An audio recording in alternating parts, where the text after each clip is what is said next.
अस्सलामुअलैकुम। बोल news headquarters में आपको खुशामदीद कहेंगे। मैं हूं आपके साथ सहरिश जुहेब। मैं हूं मोहम्मद कामरान। मैं हूं महाविश निसार। हेडलाइंस आपने मुलाहिजा की, बुलेटिन में बात होगी शहबाज स्पीड अंधेरों की, लोड शेडिंग कितनी बढ़ेगी, बिजली का एक और झटका, इत्तेहादियों में भी दरार, MQM भी नाराज, कप्तान का तैयारी का हुक्म, बल्दियाती मैदान किसने मारा, और बल्दियाती इलेक्शन में रिकॉर्ड धांधली। लेकिन सबसे पहले आपको बताएं कि गर्मी और लोड शेडिंग से सताए अवाम के लिए एक और बुरी खबर है। जुलाई से मुल्क भर में लोड शेडिंग का दौरानिया बढ़ने का इम्कान है। वजीर आजम शहबाज शरीफ ने लोड शेडिंग से बिलखते अवाम को एक नई टेंशन दे दी है। अरकान कौमी असम्बली से मुतालिक तकरीब से खिताब में बोले, हम LNG के जहाज नहीं खरीद सके, सारी LNG यूरोप ने ले ली। तेल और गैस का बहरान है। जुलाई में लोड शेडिंग बढ़ सकती है। फिर अपनी नाकामियों का मलबा PTI हुकूमत पर डाल दिया। पिछली हुकूमत को $3 में गैस मिल रही थी लेकिन नहीं खरीदी। दुनिया में कोयला बहुत महंगा हो चुका है। आइंदा माह कोयला अफगानिस्तान से खरीदेंगे, अदायगी रुपए में करेंगे।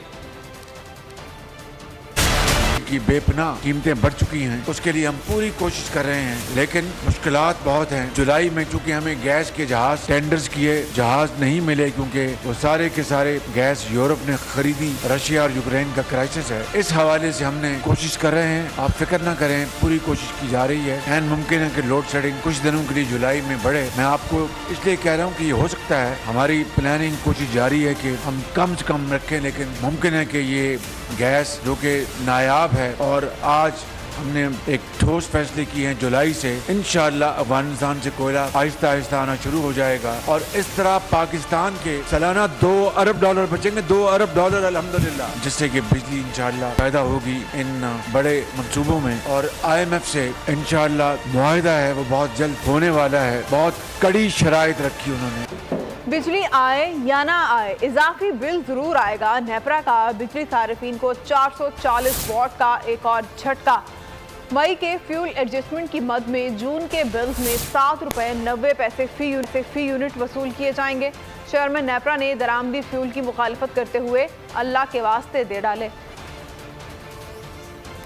बिजली नरखों में पूरे ₹7.90 फी यूनिट का इजाफा हो गया। मई के बिल में फ्यूल एडजस्टमेंट की मद में आवाम की जेबों पर मजीद बोझ बढ़ेगा। महंगा फ्यूल कम इस्तेमाल किया गया, फिर इतना इजाफा क्यों मांगा जा रहा है?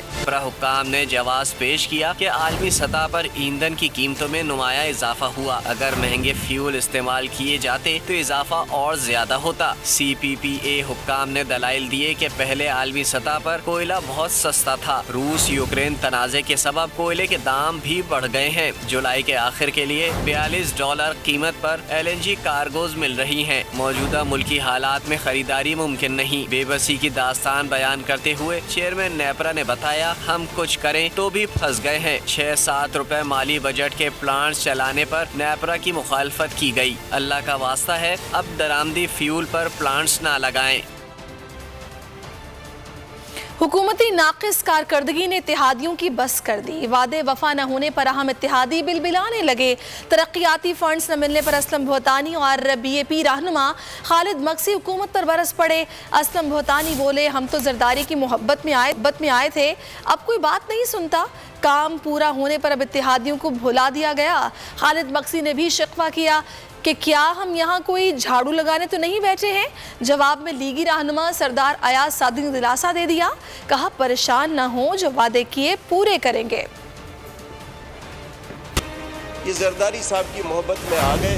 तब्दीली का मेरे ख्याल मकसद जो था वो कुछ और था, मगर अब कुछ और नजर आ रहा है। जिस दिन बजट पेश हुआ तो असलम भोतानी साहब की कुछ स्कीमें जो उनको कमिट हुई थी वो नहीं PSDP पे रिफ्लेक्ट हो रही थी। लेकिन जितने इत्तेहादी हैं सबके साथ यही रवैया है।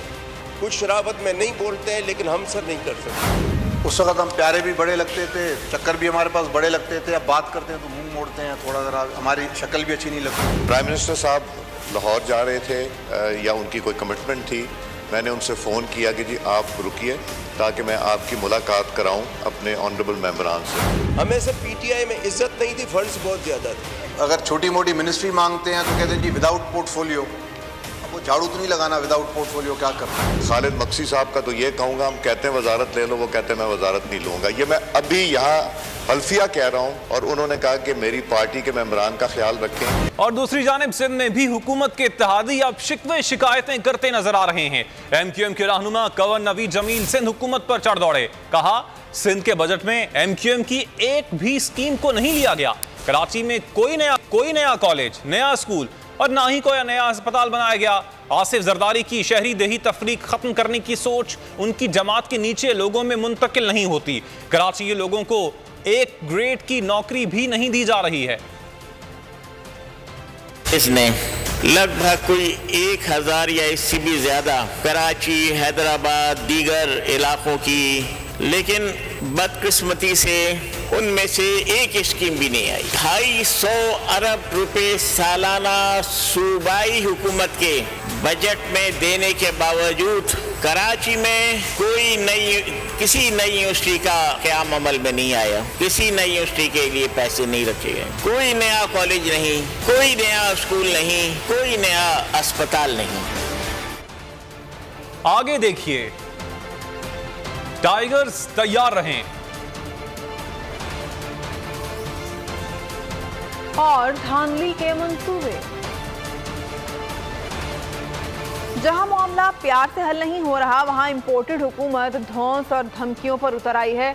जमाते इस्लामी के रुकने कौमी असम्बली मौलाना अब्दुल अकबर चित्राली को धमकियां देने लगी। अब्दुल अकबर चित्राली कहते हैं कि अयाज सादिक ने उन्हें गुज़िश्ता जुमे को ऐवान के अंदर धमकी दी। कहा हुकूमती नशिस्तों पर आ जाएं और अपने हल्के के तरक्याती काम कराएं, वरना मेरे खिलाफ रेफरेंसेस लाएंगे।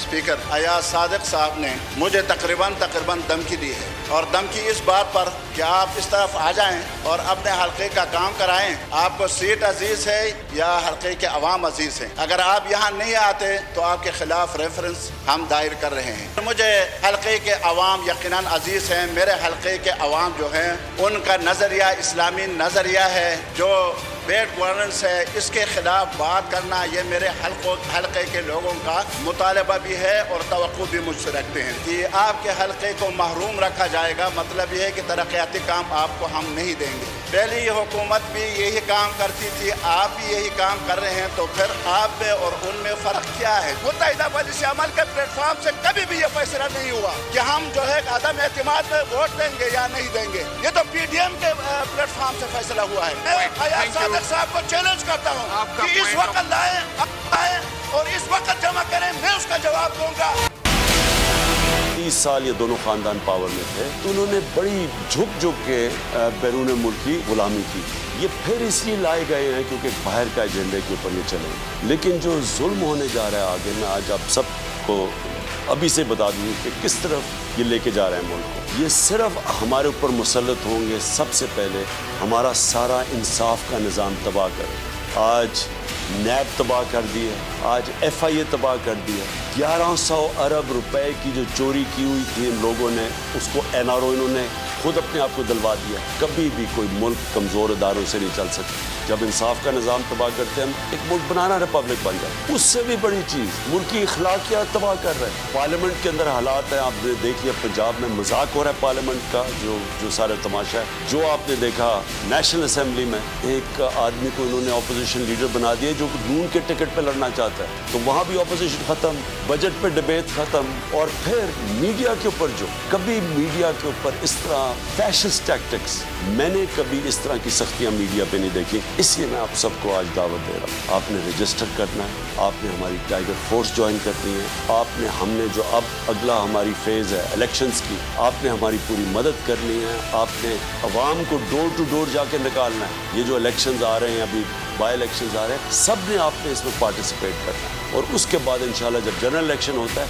आपने सब ने ये जो करप्ट माफिया ऊपर हमारे बैरूनी ताकत ने मुसल्लत किया है, हमने इसके खिलाफ अवाम को निकाल के इलेक्शंस के लिए इनको शिकस्त देंगे। मैं आपको बताऊंगा कि हमने अपने मुल्क को कैसे इस नाजुक मरहले में कैसे हमने निकालना है इस अजाब से जिस अजाब में आज पाकिस्तान है। वोटेड हुकूमत के मीर जाफरों की खौफजदा सरकार जमहूरी इक़्तिदार की धज्जियां उड़ा रही है। ये वो कर रहे हैं जो किसी आमिर ने भी नहीं किया होगा। सिंध और पंजाब के इंतखाबात पर डाके डाले जा रहे हैं और इलेक्शन कमीशन खामोश तमाशाई बना हुआ है। वक्त की जरूरत है कि अब अवाम को इनके चुंगल से निजात दिलाई जाए। चेयरमैन तहरीक इंसाफ इमरान खान का अहम तरीन बैठक में फैसला, कहा बाशऊर अवाम का पुरजोश रद्द अमल इंपोर्टेड कठपुतलियों के लिए खौफ की अलामत बन चुका है।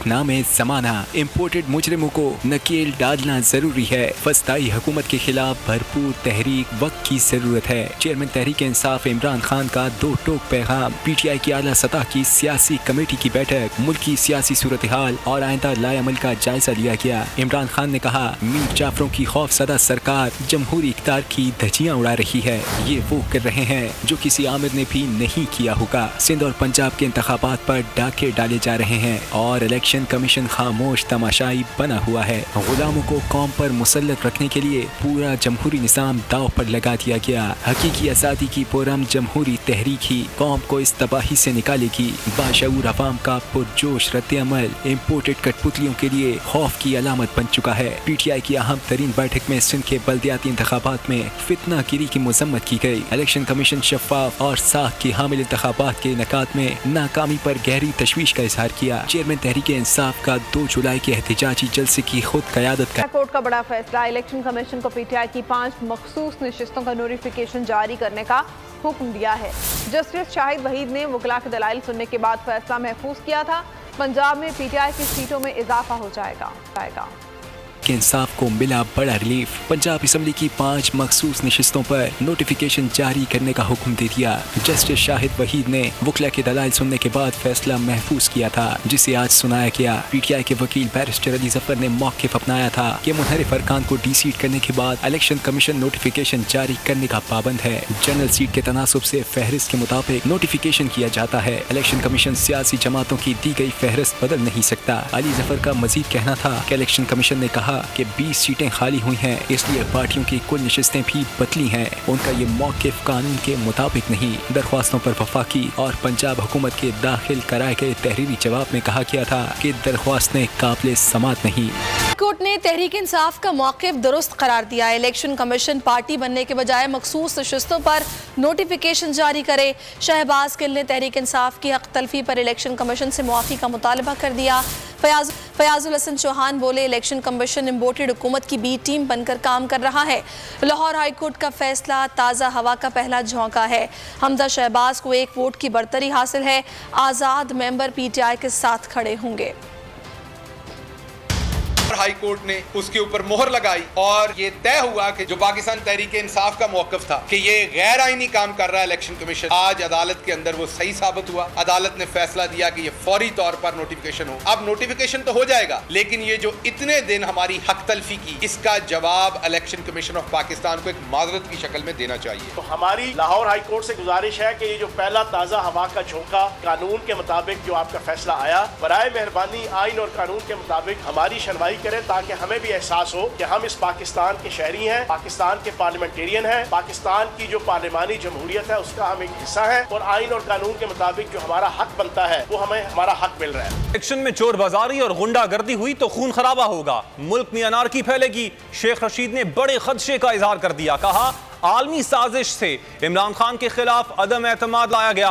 अब इमरान खान की सियासत तहरीक अदम एतमाद और साजिश से बड़ी है। मियां महमूद रशीद बोले महंगाई के खिलाफ हर शख्स बाहर निकल रहा है, लेकिन इलेक्शन को सबूताज करने के लिए केसेस बनाए जा रहे हैं। अगर 17 जुलाई को इसी तरह की गुंडागर्दी और इसी तरह की चोर बाजारी हुई और इसी तरह की धांधली और बदमाशी हुई तो इस पाकिस्तान में अनारकी फैलेगी, जमहूरियत को नुकसान होगा।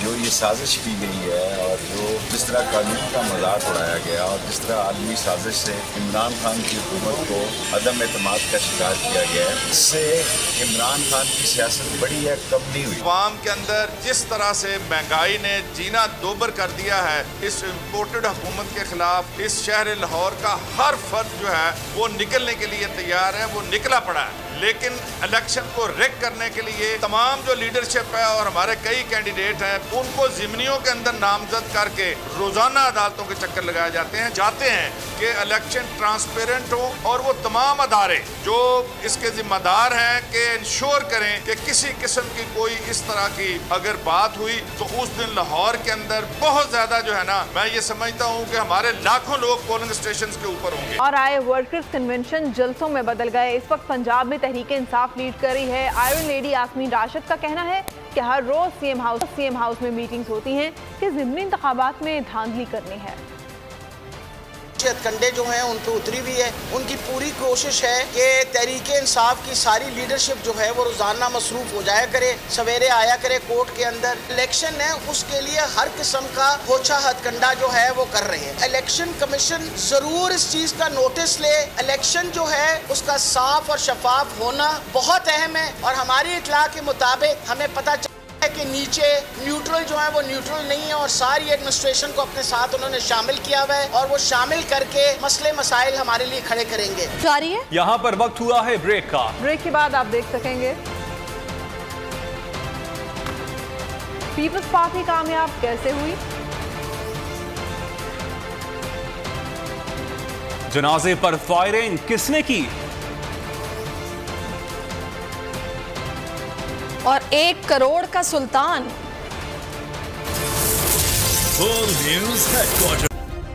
सब्सक्राइब करें और बेल दबाएं ताकि कोई खबर रह न जाए।